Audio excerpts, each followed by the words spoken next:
After the EU Parliament revoked her parliamentary immunity, French presidential candidate Marine Le Pen accused the European Union of, breaking up society and promised to renegotiate France's agreements with the bloc.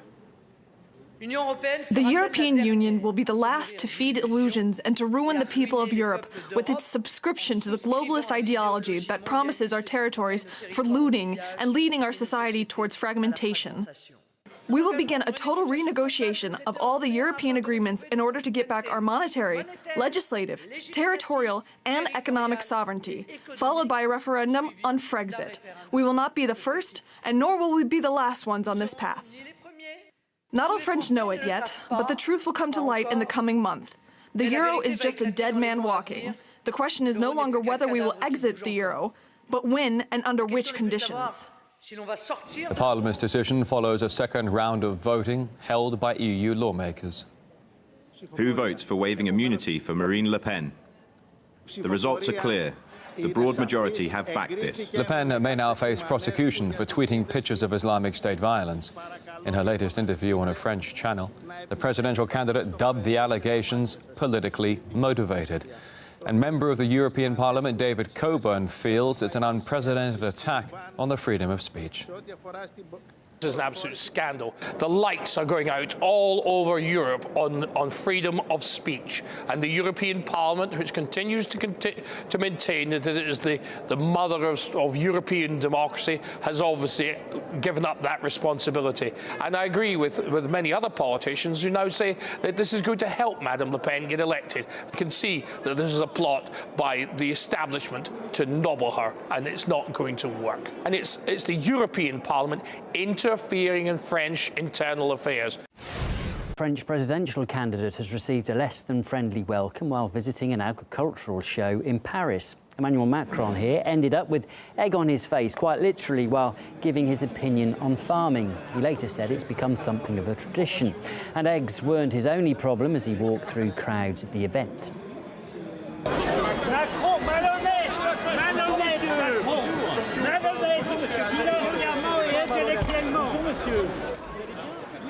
After that, Macron was accused by the farmer of not paying taxes. Macron pointed out that people should focus on others who deserve more attention over this question than him.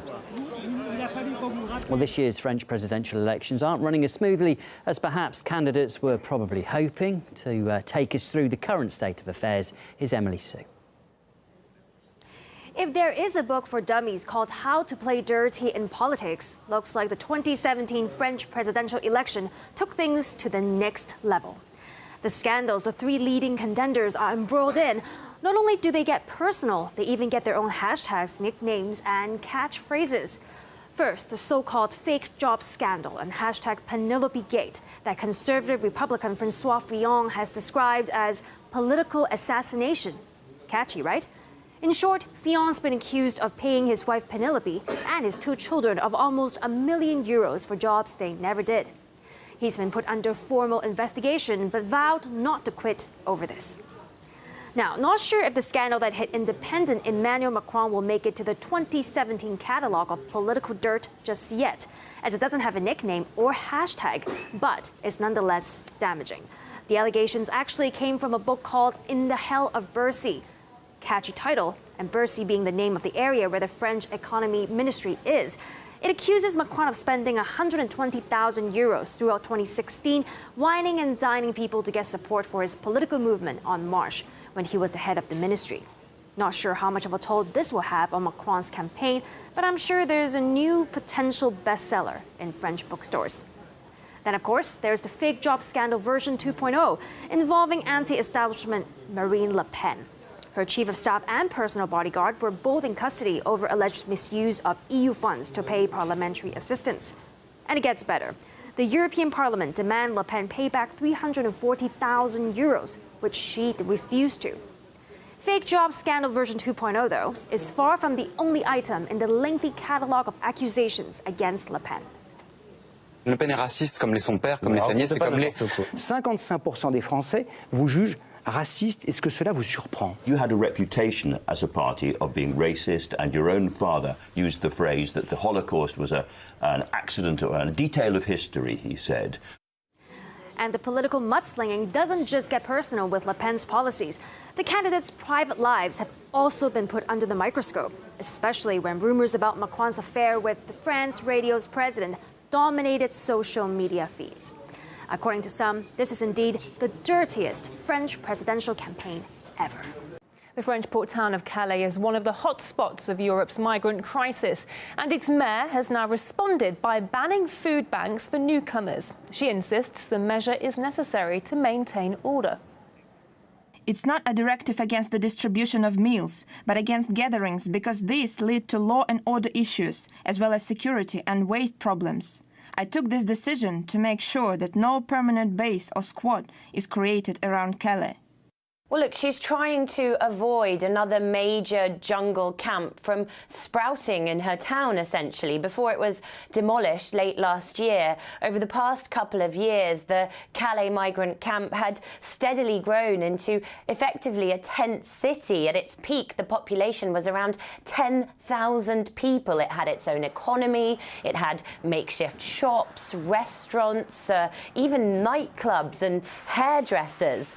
And the process of demolition was extremely controversial. It attracted the international media. There were clashes between large groups of migrants and the police. There were rocks thrown, tear gas often deployed. And as you said, I've reported from Calais extensively, and I've seen with my own eyes the way in which the situation spiraled out of the authorities' control. Well, this is what part of the south side of the Calais jungle looks like, and those living just meters away are thinking about where to go next. Many refugees here are still desperate to get to Britain. That's why they're refusing accommodation in official asylum centres. Well, this is what's been happening throughout the day here. People have been taking their possessions, and if they are lucky enough to own or live in a caravan here that's been donated by volunteers, they're simply moving it from the south side. Authorities here are under pressure to show that they're cracking down on the now infamous tent city. But it's a problem that appears to be moving rather than going away. Well, the mayor's motivation in trying to introduce this new rule is almost understandable, because before it was dismantled, the camp was putting such an immense strain on her town. Calais is already one of the poorest areas in France. The migrants there were constantly putting out roadblocks. They were disrupting cross-channel traffic. It was resulting in accidents, and all that really impacted tourism and local business in the area, and it really divided the local population. It's left a lot of people increasingly anti-migrant and feeling quite fearful.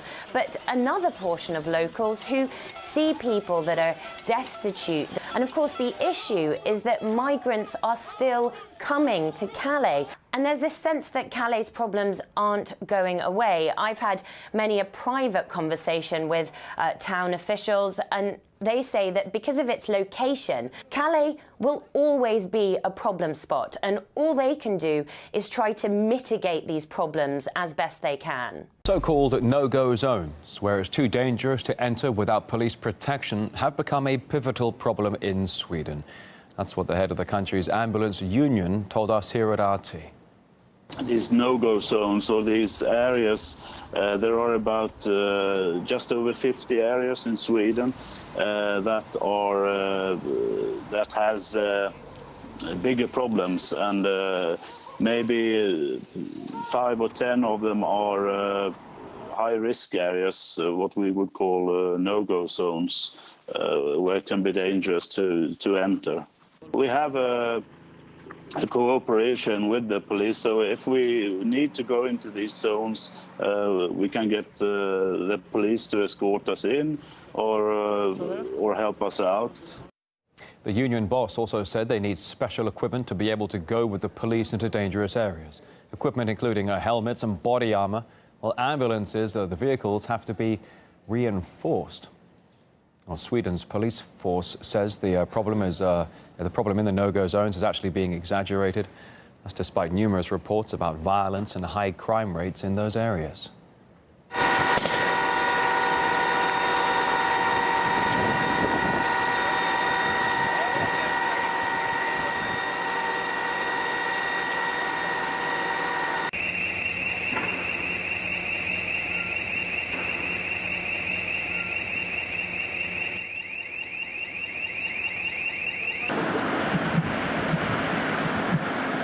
Gordon Grattage, the head of Sweden's ambulance drivers union, again says those no-go zones are mainly populated by migrants.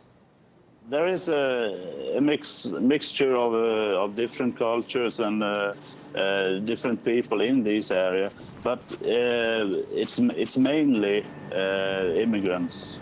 I think personally, and from the union side, we think there's a problem with taking care of these amounts of immigrants we have in Sweden.